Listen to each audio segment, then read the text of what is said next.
우리 주님 다시 오실 것입니다. 정말 다시 오실 것입니다. 그런데 곧 오실 것입니다.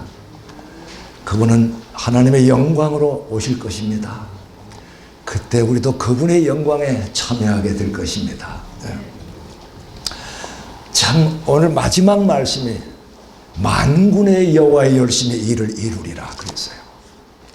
하나님께서 참 창세전부터 그리스도 안에서 계획하신 모든 하나님의 경륜의 역사가 인간의 어떠한 환경과 어떠한 방해가 있더라도 하나님은 반드시 그 일을 이루실 것이다.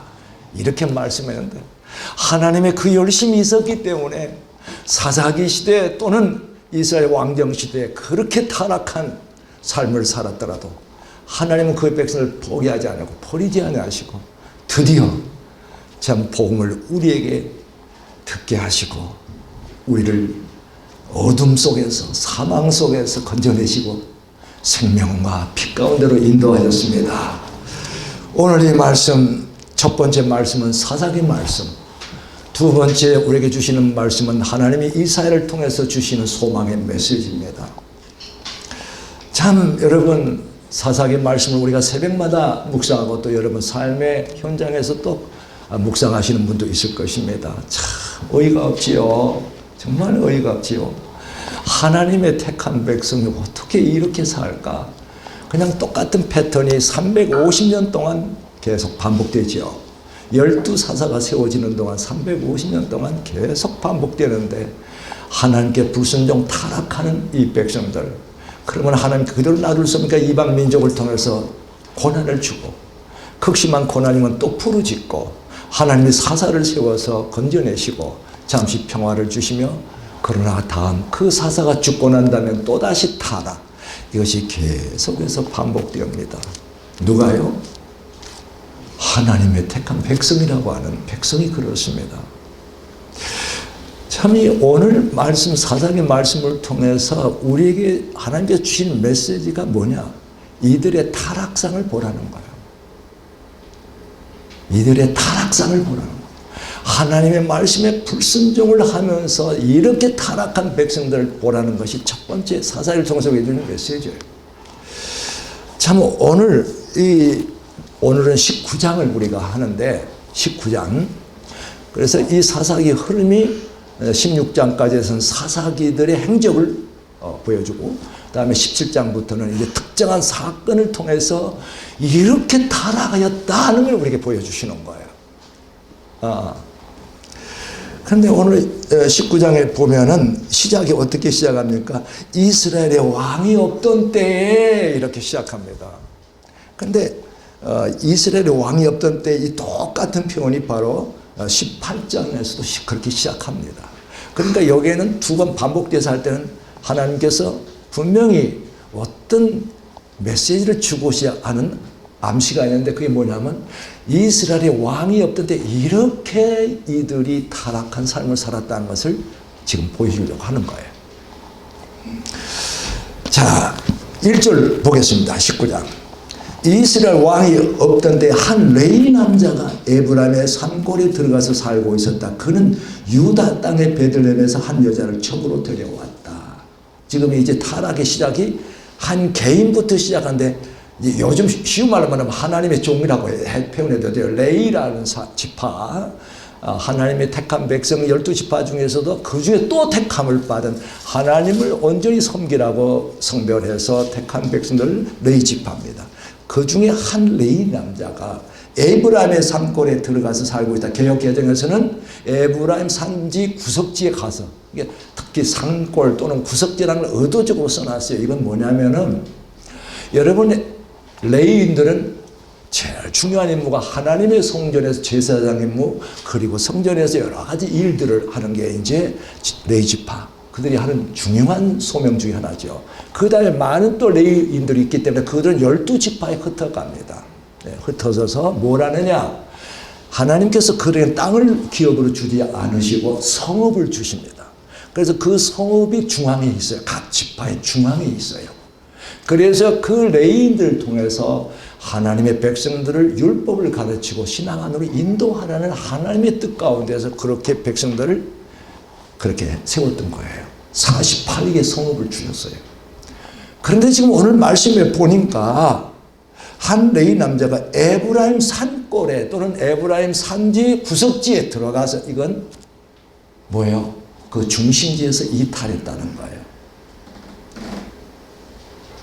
그러니까 우리가 이런 배경을 알아야만 이 말씀 안에 숨어있는 뜻이 뭔지를 알아요. 아, 이 단어 하나를 가지고 지금 뭔가 의도를, 하나님의 의도를 이렇게 나타내시려고 하는구나. 이 레위 지파가 마땅히 중심에서 거기에서 하나님의 백성들 율법을 가르치고 인도해야 되는데 그 본분을 망가하고 그 정체성을 망가하고 지 혼자서 산지에 들어가서 사단 이 자체가 타락이다. 불순종이다. 그래서 여러분 우리가 항상 있어야 할 곳에 있어야 합니다. 그걸 벗어나면 문제가 생기기 시작한 거예요. 그런데 또 두 번째 타락 이 레위인의 그는 유다 땅에 베들레헴에서 한 여자를 첩으로 데려와요. 이게 또 갈수록 더하네요. 이 레위 지파는 정체성을 우리가 그대로 유지하기 위해서 결혼할 때는 지파 남자, 레위의 남자, 레위의 여자가 또 결혼합니다. 모세가 전형적인 그렇게 했죠. 근데 이 레위 사람은 그 레위 지파가 아니라 뭐라고 했어요? 유다 지파에서 그래요. 그런데 장가를 첫 번째 장가를 가는 것이 아니라 첩을 얻었다. 이게 문제의 엄청난 비극의 씨앗이 되는 거예요.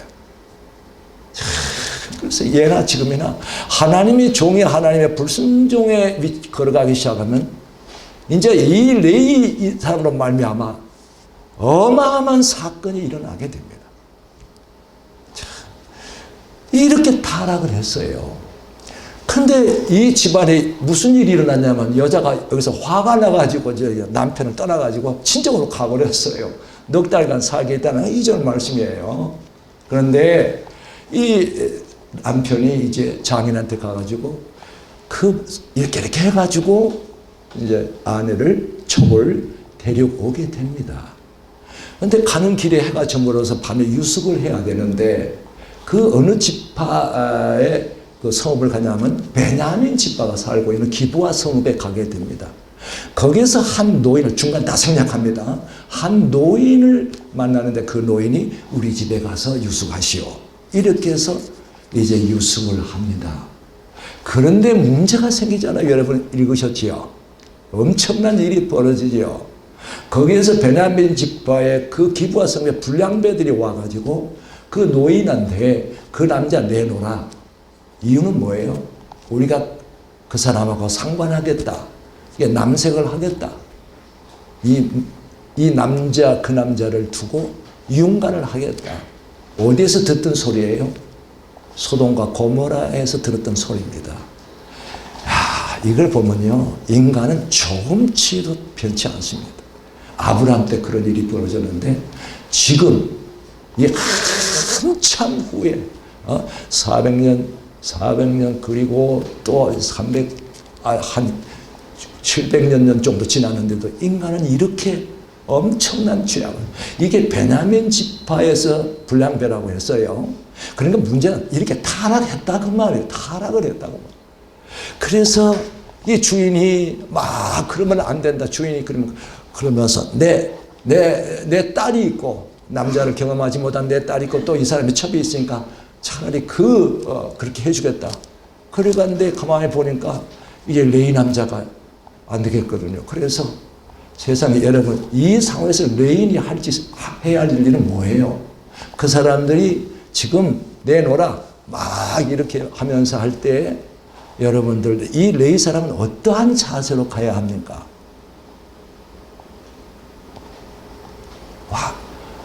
여러분 그렇게 하면 안 됩니다. 안 됩니다. 그렇게 하면 하나님의 말씀에 율법에 엄히 금이 되어 있습니다. 목숨 걸고 그걸 가르치는 자가 레위인이에요. 이게 하나님의 종들의 모습이에요. 그런데 자기 첩을 내줘 버린 거예요. 그래서 결국 밤새도록 그 불량배들이 그 첩하고 윤관을 해가지고 결국 나중에 죽습니다. 견디다 못해 나중에 죽어버립니다. 아침에 일어나 보니 문지방에 자기 첩이 시체가 되어 있는 거예요. 그래서 이 레인이 이제 그 시체를 가지고 와서 자기 집에 가서 칼로 12토막을 내버리는 거예요. 그래가지고 지파에다가 보내는 겁니다. 이렇게 내가 이렇게 했는데 이렇게 이 나쁜 놈들이 와가지고 이렇게 윤관을 하가지고 성폭행을 하고 내 첩을 죽였다. 여러분들 가만히 있겠습니까? 막 이렇게. 그러니까 지파들이 모여가지고 이건 안 된다. 이렇게 이놈들 응징하자 해가지고 이제 모이기 시작하는데 여러분 이 뒤에 어떤 일이 벌어집니까? 그래서 연합지파가 모여가지고 그놈들을 내놔라. 응징해야 된다. 이런 벌을 일벌벗게 해야 된다. 근데 베냐민 지파가 안 내놓습니다. 이게 타락상이에요, 여러분. 마땅히 응징해야 되는데 안 내놔요. 그래가지고 이제 싸움이 벌어진데 베냐민 지파하고 그 위에 지파들하고 이제 싸움도 여러분 결론적으로 얼마나 많이 죽습니까? 숫자로 세워진 장정만 6만이 죽어요. 베냐민 지파와 다른 연합 지파 총 6만이 죽습니다. 이게 어마어마한 겁니다. 남자들만. 그런데 또 그 청배가 불살르고 막 남녀 할 것 없이 이거 살라 죽인 이것까지 하면 엄청나게 죽는 겁니다. 이런 비극적 타락이 지금 사사기 시대에 일어나는 것을 거의 다 보여주는 겁니다. 말이 안 되죠. 지금 누가 이런 짓을 하고 있어요? 하나님의 백성이라고 하는 사람들이에요. 어떤 때? 왕이 없을 때입니다. 그러면 이제 우리는 왕이 있을 때는 어떻게 되느냐? 그들이 어떻게 살았느냐? 이걸 우리가 궁금한 마음을 가지고 성경을 봐야 돼요. 그래서 사사기 말 사무엘 시대, 선지자 시대에 뭐예요? 이 백성들 우리도 왕이 있어야겠다. 왕이 없으니까 우리가 이렇게 힘들게 산다. 그래서 사무엘 선지자께 쫄라니까 하나님께서 세워라. 그러나 그들이 왕으로 말미암아 고난을 받게 될 것이다. 그래서 어쨌든 세웠습니다. 첫 번째 왕이 누구예요? 사울왕입니다. 여러분 사울왕이 그래 왕을 세우는데 어떻게 했습니까? 처음에는 겸손한 모양이었지만 점점 교만해지면서 하나님의 말씀을 거역하기 시작합니다. 이게 왕의 모습이에요. 그리고 그 왕 위에 있는 10수년 동안 하는 것이 뭘 했습니까? 다윗 시기 질투로 다윗을 잡아 죽이려고 하는 10수년의 세월이 그렇게 보위에 있으면서 일어난 일이에요. 그러니 그 백성들은 얼마나 고통스럽냐고. 지도자가 잘못 갔을 때 백성들은 그때나 지금이나 항상 고통 속에 있는 거예요. 이 지도자의 위치, 나라도 마찬가지, 다 마찬가지예요. 여러분 그러면 그 다음 중간에 우리가 한 예를 들읍시다. 솔로몬 왕 때는 어찌 됐습니까? 여러분 우리가 솔로몬은 자칫 잘못하면 오해합니다. 야, 이 친구는 정말 잘하는 선교자 아닙니다. 초반 중반까지는 제법 잘했어요. 순종했어요. 그러나 나중에는 교만해져 버립니다. 권력이 많아지고 부가 많아지니까 인간은 여기서 버틸 사람 없어요. 교만해져 버립니다. 그리고 온갖 이방 여인들을 데려다가 처첩으로 삼는데 여러분 그 수가 얼마나 1000명이나 돼요. 그리고 그 우상들을 예루살렘으로 끌어들입니다. 이 엄청난 일을 저지르기 시작합니다. 누가요? 솔로몬 왕. 하나님께서 그러면 안 된다고 경고했지만은 하나님의 말씀을 거역하면서 결국 그렇게 하다가 하는 게 심판이 임하죠. 네 나라를 두 조각 내버리겠다. 솔로몬으로 말미암아 두 조각 나. 이제 멸망으로 가는 서곡이 시작되기 시작합니다. 여러분 마지막 왕 때는 어떻게 됐습니까? 마지막 왕 시드기야 왕 때 여러분 그 유인물에 보면 나와 있습니다. 시드기야 왕 때 참 여러분 역대하 36장에 나와 있는데 이렇게 나와 있어요. 그는 주 하나님 보시기에 악한 일을 하였다. 시드기야는 고집을 부리며 조금도 뉘우치지 않고 주 이스라엘 하나님께로 돌아오지 않았다. 참 여러분 이스라엘 왕정 시대에 몇몇 왕만 죄해놓고 계속적으로 왕이 먼저 타락합니다. 그 권력 때문에 타락합니다. 그리고 백성들은 같이 타락해버립니다. 하나님은 어떻게 할까요? 왕이 저들이 없을 때 사사기 시대는 이렇게 타락상 이렇게 됐는데 왕정 시대는 그러면 잘했느냐? 결국은 그래서 여러분 역대하 36장 우리 한번 꼭 펴보겠습니다. 역대하 36장에 한번 보겠습니다. 구약성경 789 역대하 36장 789 이건 꼭 우리가 이스라엘 백성들이 죄로 타락해가지고 하나님께 불순종해서 타락해서 어떻게 멸망하는가 보겠습니다. 36장 14절부터입니다. 자, 789면 지도급 인사들인 제사장들과 그 레위들 막 나오잖아요. 일반 백성도 크게 죄를 지어 이방의 모든 역겨운 일을 따라하였으며 마침내 그들은 주님께서 자신의 것으로 거룩하게 하신 예루살렘 성전을 더럽히고 말았다. 그들의 조상의 하나님이신 주님께서 그들과 그 성전을 구원하실 뜻으로 자신의 백성의 예언자들을 보내시고 또 보내셔서 경고에 경고를 거듭하셨지만 그들은 하나님의 특사를 조롱하고 하나님의 말씀을 무시하고 하나님의 말씀을 무시한다는 게 이렇게 무서운 결과를 가져옵니다. 그러다가 마침내 자신의 백성을 향한 주님의 분노가 치솟으니 백성을 바로잡을 길이 전혀 없었다. 타이밍을 놓쳐버리면 안 됩니다. 하나님의 말씀이 내 심령 속에 들어올 때 혹이라도 내가 잘못 가고 있을 때 하나님의 말씀이 들어왔을 때 여러분 그때 돌이킬 때 돌이켜야 합니다. 그 타이밍을 놓치면 나중에는 매를 때릴 수밖에 없어요. 왜? 그것도 사랑하기 때문에. 돌이키지 않으면 그대로 가버립니다. 하나님의 사랑이에요, 그게. 여러분, 이 백성들 보세요. 어떤 결과가 나온가? 하나님께 17절, 하나님께서 바벨로니아 왕을 불러다가 자신의 백성을 치게 하셨다. 그래서 그 왕은 유다의 젊은이들 닥치는 대로 칼로 죽였다. 심지어는 성전 안에서도 그러한 살육을 삼가하지 않았다. 그 왕은 잔인하였다. 젊은이나 늙은이, 여자나 남자, 병약한 사람이나 건강한 사람을 가리지 않았다. 하나님이 이렇게 자신의 백성을 그 왕의 손에 넘기셨다. 바벨론의 왕은 하나님의 성전 안에 있는 크고 작은 기구와 주님의 성전 안에 있는 보물과 왕과 신하들이 가지고 있는 보물을 모두 도성 바벨론으로 가져갔다. 이거 중요한 의미가 있는 거예요. 하나님의 백성들이 세상의 걸 움켜쥐고 그것이 전부이냐 움켜쥐면 하나님께 경고를 듣지 않고 자꾸 거기에 마음도 집착하고 그걸 따라가면 언젠가는 다 거두어버립니다. 그럴 때가 와요. 다 거두어버립니다. 주님의 성전 안에 있는 보물과 왕과 신하들이 가지고 있는 보물을 모두 도성 바벨론으로 가져갔다. 그 왕은 또 하나님의 성전을 불사르고 예루살렘 성벽을 헐고 궁궐들을 다 불사르고 값진 그릇들을 다 부숴버렸다. 그는 또 칼에 맞아 죽지 않고 살아남은 자들은 이제 예루살렘 그 땅에서 죽지 않고 살아남은 다 또 쓸만한 사람 다 끌고 갑니다. 왕족 귀족도 다 끌고 갑니다. 바벨론에 데리고 가서 왕과 왕자를 노예로 삼았다. 그 백성들이 노예로 삼아버리는 거예요. 그들은 페르시아 제국에 일어서기까지 거기서 노예 생활을 하였다. 여러분, 이게 왕이 세울 때 왕정시대에 일어난 일입니다. 그러면 다시 한번 우리가 종합적으로 봅시다.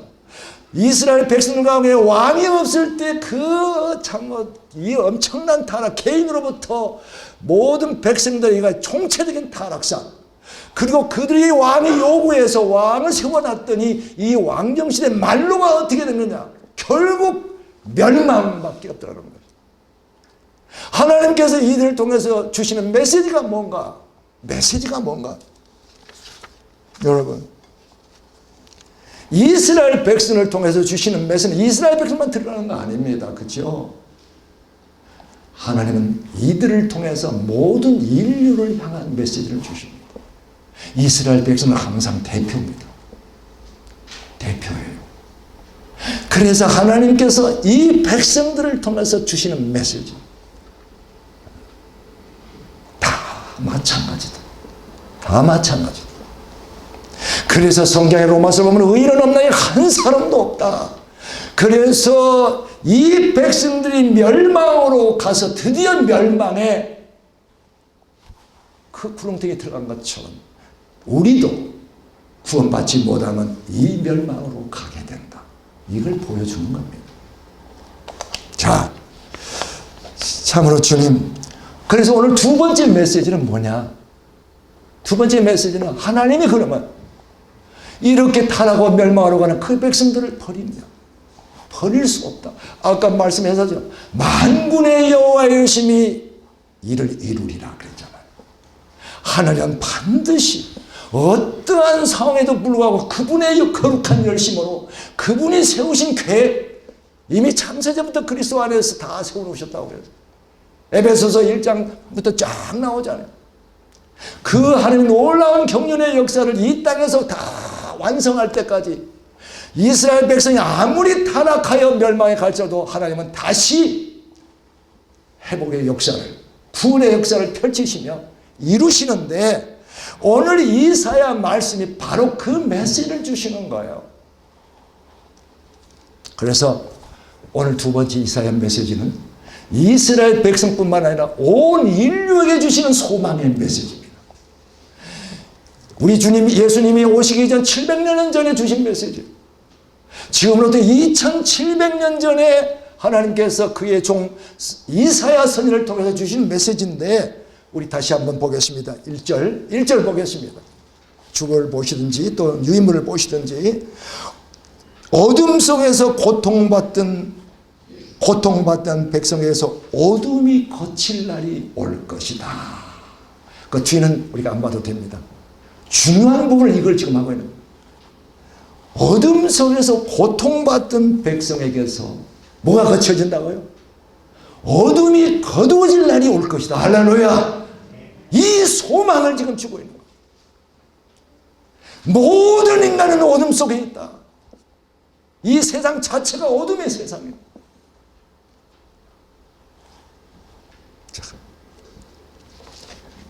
어둠 속에서 고통받던 백성에게서 어둠에 거칠 날이 올 것이다. 그 다음에 2절, 어둠 속에서 헤매이던 백성이 드디어 큰 빛을 볼 것이다. 큰 빛이 누구예요? 예수 그리스도. 성탄주의 별 하나의 지금 예수 그리스도. 맥스타, 최고의 스타, 최고의 빛, 예수 그리스도. 어둠 속에서 헤매이던 백성이 큰 빛을 볼 것이다. 할렐루야. 여러분, 그 빛을 보셨습니까? 그 빛을 본 자마다 드디어 어둠이 그의 삶에서 거두어지기 시작할 것이다. 이게 소망입니다. 그리고 2절에서 두 번째 주는 메시지가 있어요.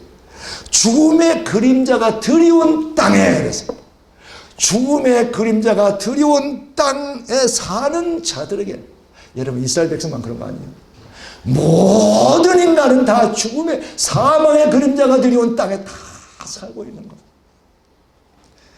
그들에게 빛이 비춰질 것이다.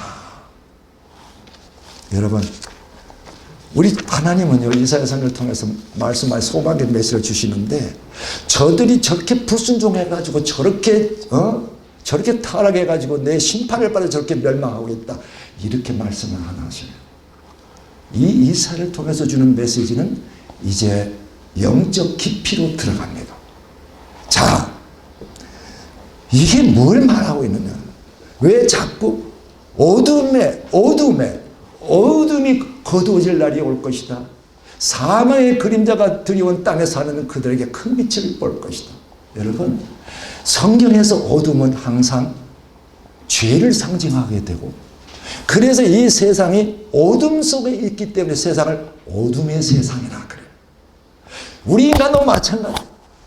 죄로 말미암아 우리는 볼 것을 봐야 되는데 보지 못하고 항상 어둠의 길을 그래서 헤매인다 그랬어요. 저의 인생 그렇게 헤매이다가, 비참하게 헤매이다가, 여러분 저만 그랬습니까? 많이 헤매있잖아요. 그래서 우리 하나님께서 이걸 영적으로 풀어주는데 바로 어둠과 사망의 그늘 안에 사는 백성이라는 것은 간단히 말해서 죄와 사망 가운데 사는 백성이란 거예요. 이걸 신약 성경에 가면 다 풀어주고 있는 거예요. 예. 그래서 에베소서 2장 1절로 가면 허물과 죄로 죽었던 너희를 살리셨도다 그런 거예요. 죄와 허물로 죽어있던 너희를, 죄와 사망 가운데 살고 있던 너희를 살리셨도다. 할렐루야. 이렇게 되는 거예요. 참 여러분, 이 메시지가 이스라엘 백성만 들으라는 거 아니에요. 오늘날 모든 이방민족의 모든 인류가 들으라는 거예요. 이 땅에 사는 모든 인간들에게 들으라는 거예요. 너희가 다 어둠 속에 살고 있다. 너희가 죄 가운데 살고 있다. 너희가 사망 가운데 살고 있다. 이런 메시지를 주고 있는 거예요. 그래서 모든 인간은 여기 나옵니다. 모든 인간은 한 사람도 예외 없이 죄로 타락하여 빛을 보지 못하고 어둠의 길을 가고 있으며 영적 사망 안에서 살아가고 있는 거예요. 그런데 여러분, 이 복음이 전해지지 않으면 예수 그리스도를, 빛 대신 예수 그리스도를 모르는 사람들, 이걸 모르고 그냥 항상 육신의 눈으로 보이는 것만 붙잡으려고 하잖아요. 보지 못하기 때문에. 어둠의 세상에서 나도 어둠이고, 그러기 때문에 육신의 눈으로 보는 것만, 세상에 보는 것만 자꾸 그걸 붙잡으려고. 그것이 우상이 되어버려요. 거기서 매여서 그렇게 살고 있잖아요. 밖에서 오는 그러한 것들을 막 그냥 붙잡으려고 하고, 안에서는 타락한 육체의 소욕에서 막 그냥 육체의 소욕을 따라 사. 그래서 여러분, 참 이 어둠과 사망에서 사는 사람들, 볼 것을 빛을 보지 못하고 사망의 그늘 속에 살고 있는 이 사람들의 양상이 어떤 모습으로 나타나느냐, 어떤 모습이 바로 그런 사람들이냐, 바로 지금 다 적어놓은 거예요. 그런 모습들이에요. 세상에 온갖 것에 집착하여 살아가는 사람들, 삶의 염려 속에 눌려 살고 있는 사람들, 인생의 여정에서 여러 가지 슬픔과 고통에 매여 있는 사람, 세상의 오락과 즐거움만 추구하는 사람들, 거짓과 위선 속에서 사는 모양들, 술 취함과 방탕 속에서 살고 있지 않습니까? 섹스와 음란에 빠져 살고 있지 않습니까? 서로 미워하며 갈등 속에 살고 있지 않습니까? 이런 것이 다 어둠과 사망 속에 살고 있는 삶의 양상들이에요. 나는 과거에 그걸 모르고 살았어요. 그런지도 모르고 살았는데 이제 교회 와서 복음을 들어보니까 내가 그 모습 그렇게 살았구나. 그뿐입니까? 이웃을 사랑할 줄 모르고 오로지 자기 중심으로 이기적으로 살아가는 게 다 사망 속에, 어둠 속에 살아가는, 자기 과시와 자랑을 만날, 그것이 제일인 줄 알고 그렇게 살아가는 사람들, 그리고 성공만이 인생의 목표인 줄 알고 계속 그걸 추구하는 사람들, 교만과 자존심에 매여가지고 사는 사람들, 반대로 열등의식과 자격지심에 매여 사는 사람들, 남의 허물과 약점을 둘째며 즐거워하는 사람들, 뭐 이런 거예요. 불평 원망하며 사는 사람들, 사기치며 사는, 이 모든 것들이 뭐예요? 어둠 속에 헤매는 사람, 영적 사망 속에 사는 사람들. 그런데 오늘 이런 양상으로 살고 있는 삶을 사도 바울과 요한 사도는 분명하게 딱 밝혀주고 있습니다. 이러한 삶을 사도 바울은 에베소에서 세상 풍조와 마귀를 따르는 삶이요, 육신의 정욕대로 사는 삶이요, 요한일서에서 요한 사도는 뭐라고 하십니까? 육체의 욕망과 안에서부터 나오는 육체의 욕망과 눈에 보이는 욕망을 쫓아가며, 그래서 세상 자랑을 따라 사는 사람들이라고 그랬어요. 제각하게 그렇게 살았어요. 장로님은 그렇게 안 살으셨지요?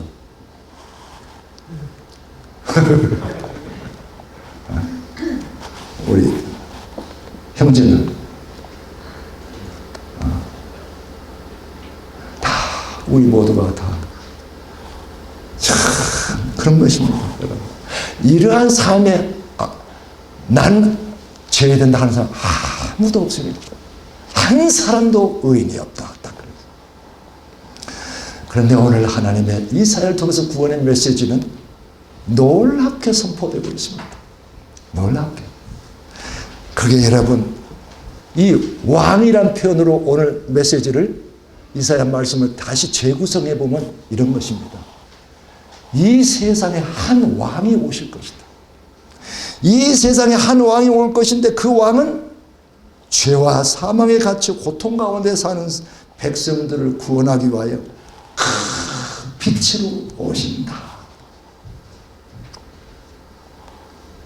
여러분, 이 요한복음에 가면은 1절로부터는 큰 빛, 참빛이 어둠에 비쳤다. 참빛이 세상 가운데 임하였다.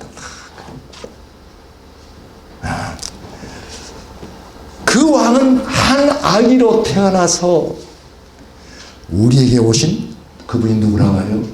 전능하신 하나님이요 영존하신 아버지다. 저는 복음을 처음에 접하고 할 때 하나님 아버지의 독생자 예수 그리스도 그분이 십자가에 못 박혀 죽으시고 부활하셨는데 또 나중에 되니까 그분이 또 하나님이라고 하니까 이해가 안 가요. 여러분, 이건 인간의 말로 설명해서 되는 거 아니에요. 그리스도 그분을 나의 주로 영접하고 죄의 회개라고 영접하는 그 사람이 말씀을 듣고 묵상하는 중에 성령께서 딱 조명해 주십니다. 그분은 곧 하나님이시니라. 그래서 로마서 9장에 가보면 바울이 그는 세세에 찬양받으실 누구라고요? 하나님이시로다.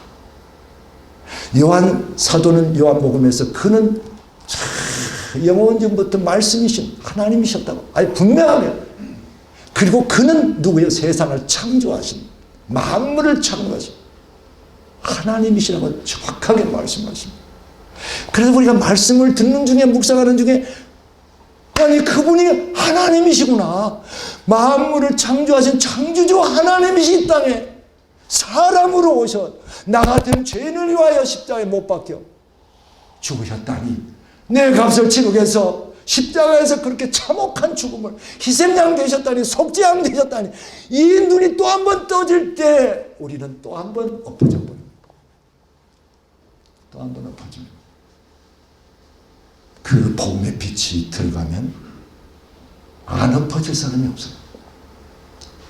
이야, 놀랍구나.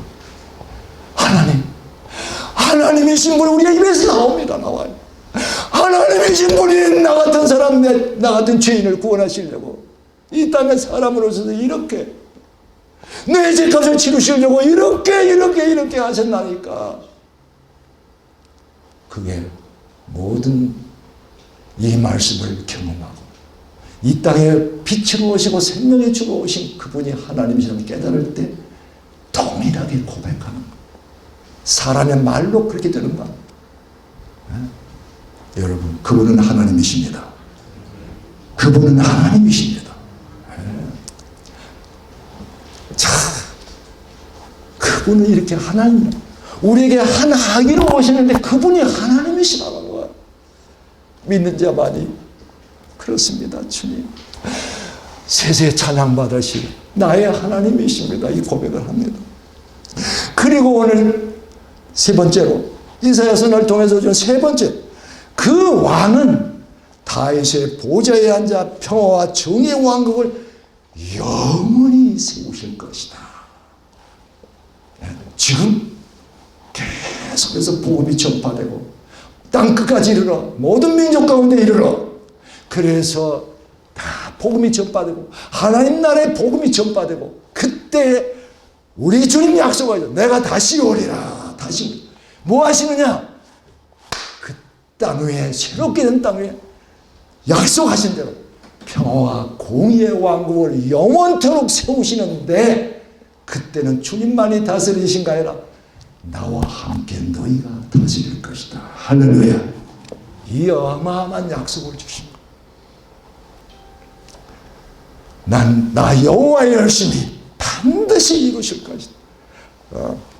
그래서 여러분, 이런 구원의 메시지, 소망의 메시지를 지금 누구에 주냐면 이스라엘에 왕이 없을 때나 왕이 있을 때나 다 타락하여 멸망으로 갈 수밖에 없는, 멸망으로 갔던 그 이스라엘 백성들에게 뿐만 아니라 모든 인류에게 주시는 메시지, 구원의 메시지, 소망의 메시지. 너희의 어둠이 거칠 날이 올 것이다. 너희에게 정말 사망에서 너희가 벗어나서 생명으로 나갈 그때가 올 것이다. 자, 그래서 이제 구원의 메시지가 선포되고 있습니다. 예.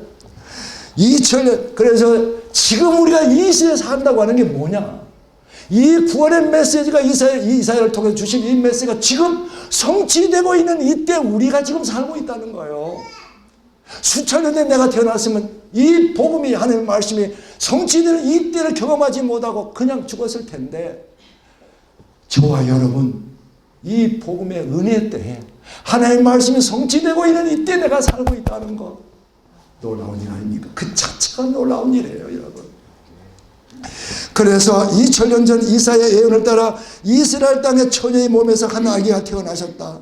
이분이 바로 본래는 하나님이셨으나 사람으로 오신 만왕의 왕이요 구원자신 예수 그리스도이시다. 예수님은 자기 백성으로부터 어둠과 사망을 거두어내고 빛과 생명 안으로 인도하시기 위해 어둠과 사망의 근본 원인인 백성들의 죄를, 나의 죄를 짊어지시고 십자가에서 속죄되셨다.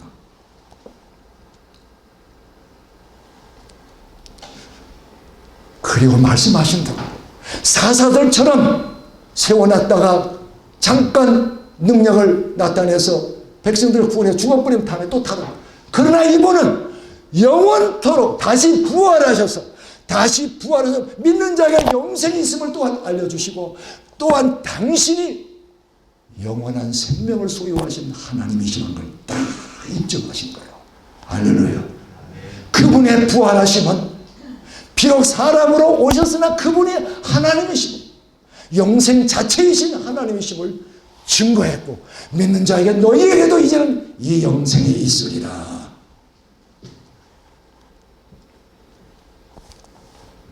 하나님의 말씀이 선포되어집니다. 이제 이 시간 말씀이 선포되어집니다. 말씀대로 이 땅에 왕으로 오신 예수 그리스도를 나의 구주, 나의 왕으로 삶의 중심에 모시는 자마다 인생의 어둠이 거두어질 것이며 빛 대신 그리스도를 따라 빛 가운데 살게 될 것이다. 입으로 선포하고 그분을 나의 삶의, 내 생명의 주요, 나의 인생의 빛이고 오신 그분을 나의 삶의 주요 왕이요 뿐만 아니라 내 인생의 빛이요, 내 인생의 참 뭡니까? 어둠에서 나를 건져내신 나의 빛이요, 나를 사망에 건져내신 생명의 주라고 고백할 때마다 우리에게 있는 어둠은 자꾸만 물러갑니다. 그리고 그 빛 대신 주님을 내 삶 속의 중심으로 모시고 살게 되면 드디어 우리가 뭐요? 빛 대신 삶, 빛 가운데를 걸어가는 놀라운 복된 인생이 된다는 선포입니다.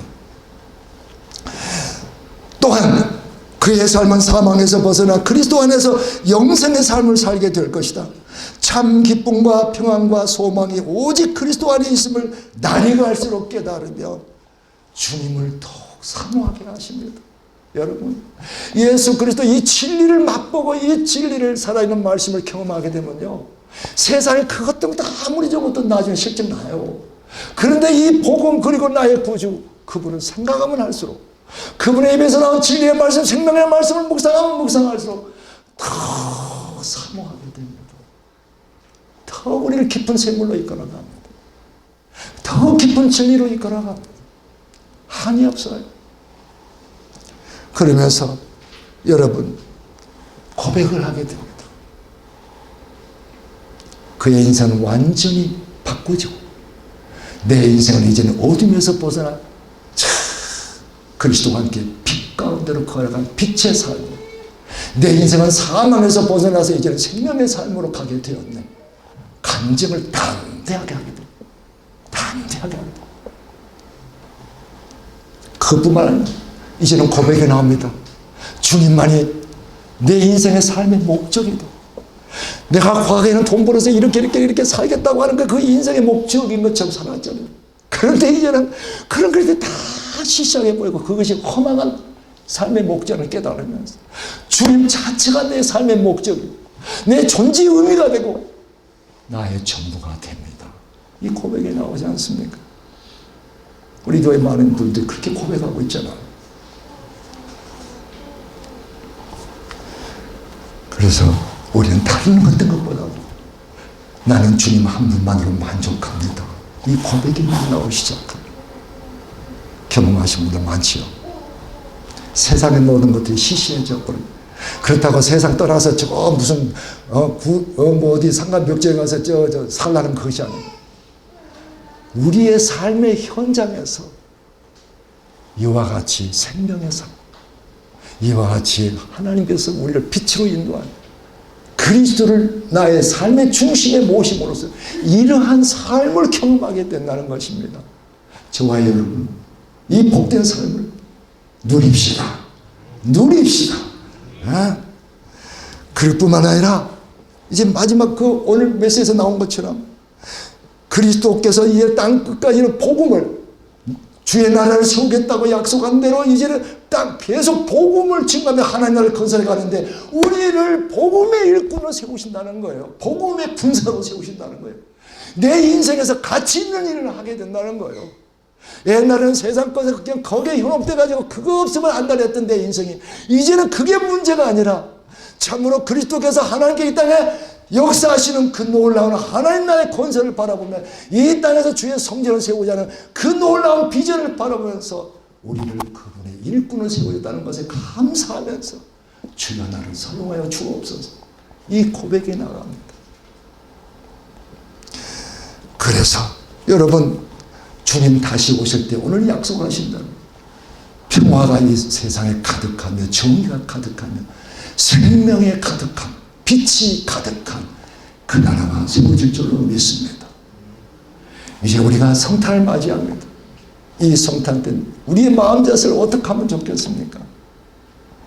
우리끼리 즐거움이 아니라 이 놀라운 성탄의 메시지를 아직도 구원받지 못한 나의 친척들, 나의 가족들 또는 내 직장의 이웃들 그들에게 어떻게 전할 것인가? 이게 복음의 일꾼들, 이게 그리스도인들.